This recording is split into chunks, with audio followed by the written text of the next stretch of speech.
যে ডাকসু নির্বাচন এটা কেবলমাত্র একটা নির্বাচন হয়।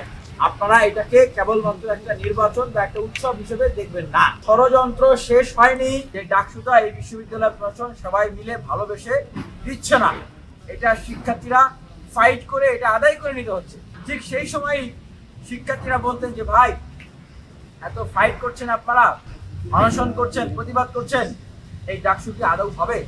আসলেই হবে? এই যে তাদের ভিতরে একটা সংশয় যে ভাই দেখেন, তফসিল ঘোষণা করেছে, তফসিল ঘোষণা করার পরেও তাদের ভিতরে সংশয় যে ভাই তফসিল তো ঘোষণা হলো, ডাকসু কি আদৌ হবে শেষ পর্যন্ত? হাইকোর্টে হিট করে যদি স্থগিত করে দেয়, অথবা বিশ্ববিদ্যালয় যদি একটা সহিংসতা তৈরি করে বলে যে ডাকসুর পরিবেশ নাই, এই যে শিক্ষার্থীদের ভিতরে যে এই উদ্বেগের জায়গা, শিক্ষার্থীদের ভিতরে এই যে আস্থাহীনতার জায়গা, বা তাদের ভিতরে এই যে ষড়যন্ত্র হবে এই ধরনের যে চিন্তা, এগুলো কি আকাশ কুসুম? না, ঢাকা বিশ্ববিদ্যালয়ের এই শিক্ষার্থীদের এই যে চিন্তা বা আশঙ্কা, এগুলো আকাশ কুসুমও না, এগুলো অমূলক না। হাইকোর্টের রায় যখন স্থগিত করা হয়, তার 3 ঘন্টা আগেও ঠিক এইখানেই বলে গেছিলাম যে ষড়যন্ত্র চলমান আছে। আজকে আবারও বলছি যে ষড়যন্ত্র শেষ হয়নি। নির্বাচনের ফলাফল দেওয়ার তারপর পর্যন্ত ষড়যন্ত্র চলমান থাকে।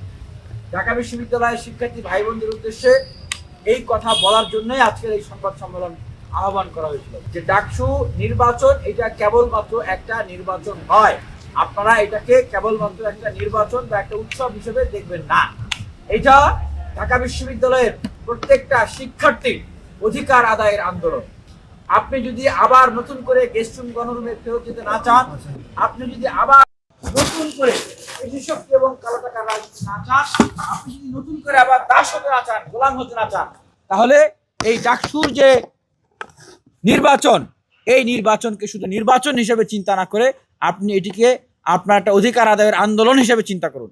এই ডাকসুকে যারা এতদিন প্রভাবিত করেছে, হতে দেয় নাই, বিশ্ববিদ্যালয়ের অভ্যন্তর থেকে এবং বাইরে থেকে প্রভাব বলয় বিস্তার করে বানচাল করতে চেয়েছে, শিক্ষার্থীদের তীব্র চাওয়ার পরিপ্রেক্ষিতে যখন তারা তফসিল দিল, তফসিল দেওয়ার পরে তারা তাদের সর্বশক্তি সর্বপ্রভাব নিয়োগ করলো তারা যেন জিতে আসে। যখন তারা দেখলো যে তাদের অবস্থা ভালো না, শিক্ষার্থীদের কাছে তাদের যে কার্যক্রম, কর্মকাণ্ড এবং তাদের যে অবস্থান, সে কারণে তারা নানানভাবে বিতর্কিত হচ্ছে, শিক্ষার্থীদের আস্থার জায়গায় তারা যেতে পারছে না, তখন তারা নতুন করে এই ধরনের ষড়যন্ত্র চক্রান্তের জাল বোনা শুরু করলো। আজকে স্পষ্টভাবে বলতে চাই যে এই ডাকসু নির্বাচনকে নিয়ে আগামী দিনেও যদি কোনো ধরনের ষড়যন্ত্র করা হয়, আগামীকালকে আপিল বিভাগের শুনানি হবে, তার আগ পর্যন্ত কিন্তু চূড়ান্ত সিদ্ধান্ত আমরা কিন্তু বলতে পারি না।